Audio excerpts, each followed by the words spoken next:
Each of these observations provides part of the explanation for why Russia's economy went from high growth to stagnation. My argument in this book is that Putin has usurped Russia's large energy rents to build his crony capitalism. Energy rents have made that possible, but the choice has been his. Putinism is authoritarian kleptocracy, and his economic policy, or Putinomics, as historian Chris Miller has named it, is a combination of macroeconomic stability with kleptocracy. I have followed the Russian economy closely ever since I arrived in Moscow in 1984 for 3 years' service as a Swedish diplomat. Having lived with perestroika, I published the book Gorbachev's Struggle for Economic Reform in the fall of 1989. My assessment at the time was that the most likely scenario for Russia's future was radicalized economic reform with far-reaching democratization.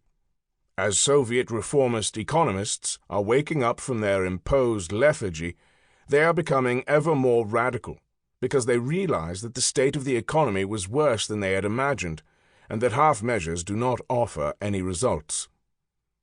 Following this experience, from November 1991 until my resignation in January 1994, I had the honor to work as an economic advisor to the reform government effectively led by Yegor Gaidar, spending a large part of my time in Moscow.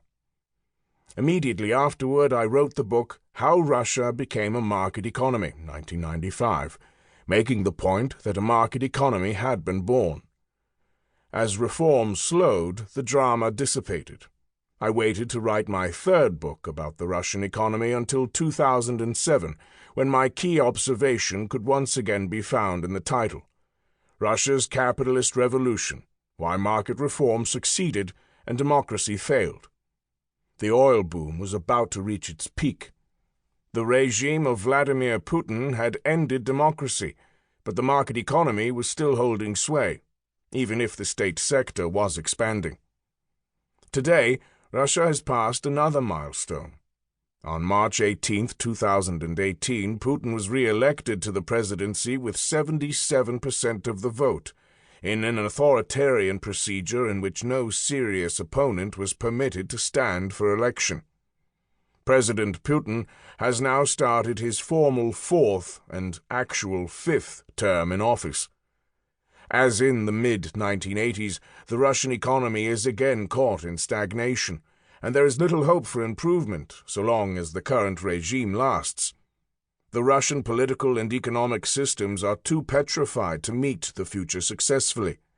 This appears a propitious time to take the measure of the Russian economy.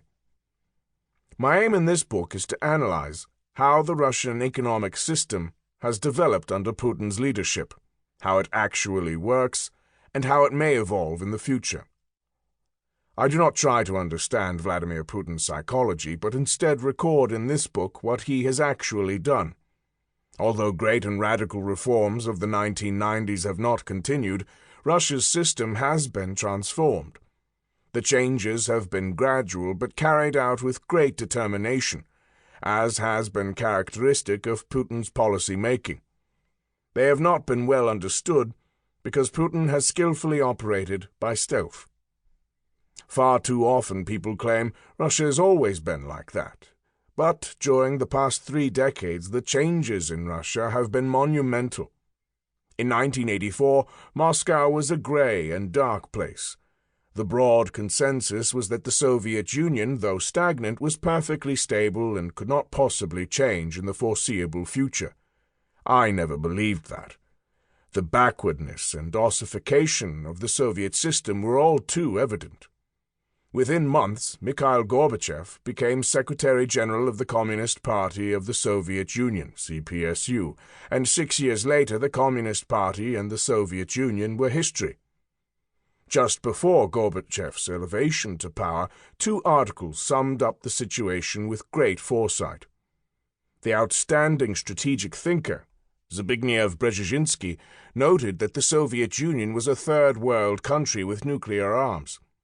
The great historian of Russia, Richard Pipes, emphasized the petrification of the communist system and concluded that the Soviet